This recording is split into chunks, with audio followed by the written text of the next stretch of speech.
हाँ तो दोस्तों, कैसे हैं आप लोग। दोस्तों, आज बात करेंगे एक ऐसे क्वेश्चंस के बारे में जो कॉमन है, बहुत ही ज़्यादा लोगों को दिमाग में आता है।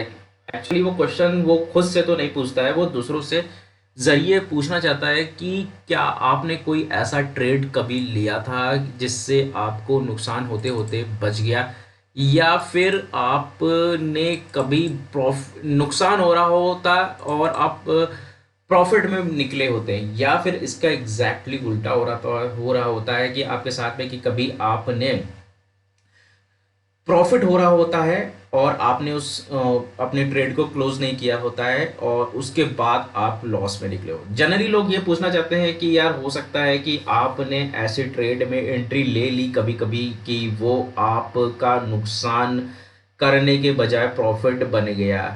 तो चलिए आज इस पर ही बात करेंगे। तो सबसे पहले हमने निफ्टी और बैंक निफ्टी का चार्ट एक्चुअल में मैंने लगाया है, वनडे का चार्ट है। तो चलिए थोड़ा सा वनडे का चार्ट में खेला करते हैं। तो वनडे का चार्ट के बजाय चलिए हम इसको, अगर हम आवरली लगा लें तो देखिए आज बड़ी उठापटक मची थी स्टॉक मार्केट में। और देखिए कैंडल में कैसी खींचातानी मची हुई थी। तो कभी ऊपर कभी नीचे तो कर ही रहा था। देखिए अगर इसको हम 1 घंटे में देखें तो 1 घंटे में देखिए बहुत तेजी से ऊपर भागा, फिर नीचे आया।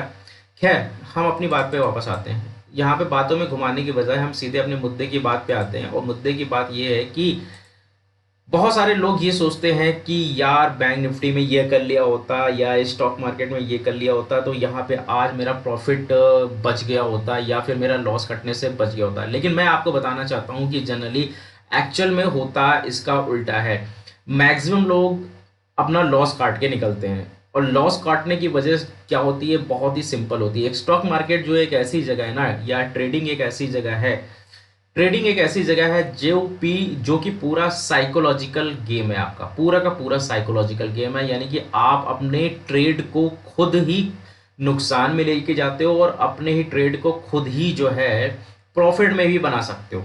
वो कैसे बना सकते हो, वो इसकी वजह ये है कि सिंपली आप जब भी आपको प्रॉफिट आ रहा होता है तो आप क्या करते हो, यानी कि आपको 1,000 का प्रॉफिट आ रहा होता है या 2,000 का प्रॉफिट आ रहा होता है या बहुत ही थोड़ा प्रॉफिट आ रहा होता है, तो आप जल्दी से उसको बुक कर लेते हो, और ये सोच करके कि कहीं यार ये भी मेरे हाथ से ना निकल जाए। एग्जैक्टली आप लॉस में क्या करते हो, लॉस में इसका उल्टा करते हो। लॉस में ये सोचते हो कि यार रुक जा भाई, आपकी साइकोलॉजी जो है आपको उस समय फोर्स करती है कि रिकवर हो जाएगा, रिकवर हो जाएगा। तो जहां पे आप 2,000 का लॉस कर रहे होते हैं, वहीं पे आप 10,000 का लॉस काट करके निकलते हो। तो सब कुछ आप खुद ही करते हो, यानी कि सब कुछ आप खुद नहीं करते हो। एग्जैक्टली आपका जो है साइकोलॉजी है, वो आपकी साइकोलॉजी काम करवाती है। जो सारी की सारी साइकोलॉजी कैसे काम कराती है, यहाँ पे आपके देखिए, यहाँ पे मेरे ब्लॉग में आकर के पढ़ सकते हैं कि आपको when you should book your profit, अगर आप जैसे यहाँ टाइप करेंगे तो देखिए यहाँ पे स्पेस देंगे। तो स्पेस देने के बाद आप ये ब्लॉग का नाम टाइप करेंगे niftyview.in। ठीक है, niftyview.in एक ऐसी वेबसाइट है जो कि आपको सारी की सारी ट्रेड के बारे में बताती है। देखिए niftyview.in, अगर यहाँ पे आप टाइप करते हैं गूगल पे, और उसके आगे देखिए मैंने यहाँ पे एक प्रॉफिट ये ब्लॉग लिखा हुआ है, when should you not book your profit. ठीक है, आप इसमें एंट्री करेंगे तो एंट्री करके पहला जो है मेरा ही ब्लॉग खुल के आ जाएगा। तो यहाँ पे मैं आपको ओपन करके दिखाता हूँ। तो यहाँ पे आप जो है ये आर्टिकल पूरा पढ़ सकते हैं, प्रॉफिट कब नहीं बुक करना चाहिए। तो प्रॉफिट कब नहीं बुक करना चाहिए और कब बुक करना चाहिए, इसके बारे में डिटेल में आप यहाँ पे जाके थोड़ा सा पढ़ सकते हैं। प्रॉफिट ये सारी की सारी चीज़ें यहाँ पे लिखी हुई हैं, और बहुत ही हिंदी में भी है, इंग्लिश में भी है। तो यहाँ पे आप जाके इसको पढ़ें। तो niftyview.in ये हमारा ब्लॉग का लोगो है, आप ज़रूर इसको पढ़ें, यहाँ पे चेकआउट कर सकते हैं। दूसरे आर्टिकल्स भी इसमें पढ़ सकते हैं, बहुत ही अच्छे आर्टिकल्स लिखे हैं। तो कुल मिला करके देखते हैं। तो यहाँ पे हम अभी यहाँ पे आते हैं, और फिर यहाँ पे हम आपको जो साइकोलॉजिकल का गेम है, वो साइकोलॉजिकल का गेम ये है कि जो प्रॉफिट है वो आप खुद ही बुक करते हैं, और लॉस भी आप अपनी मर्जी से काटते हैं। इसके लिए आपको मेंटली प्रिपेयर होना चाहिए, और मेंटली प्रिपेयर होने के लिए आपको ट्रेड हर दिन नहीं लेने चाहिए, और हर रोज़ ट्रेड नहीं करना चाहिए। हो सके तो आपको फ्यूचर एंड ऑप्शंस में ट्रेड नहीं करना चाहिए, ना ही इंट्राडे में ट्रेडिंग करनी चाहिए।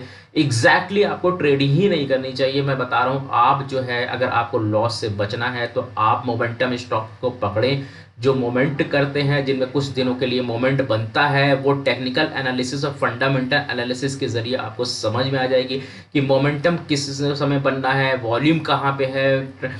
जैसे जैसे वॉल्यूम बढ़ता है वैसे वैसे स्टॉक्स में मोमेंटम आता है, और उस मोमेंटम को आप कैप्चर कर सकते हैं टेक्निकल एनालिसिस के ज़रिए।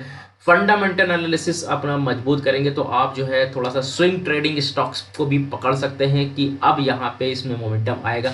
तो यहाँ पे आपको कैश मार्केट में ट्रेड करना है, ब्रोकर से पैसा उधार नहीं लेना है। जितना ज़्यादा ब्रोकर से पैसा उधार लेंगे आप जो है वहाँ पे उतना ज़्यादा उलझ जाएंगे, अपना लॉस कर बैठेंगे।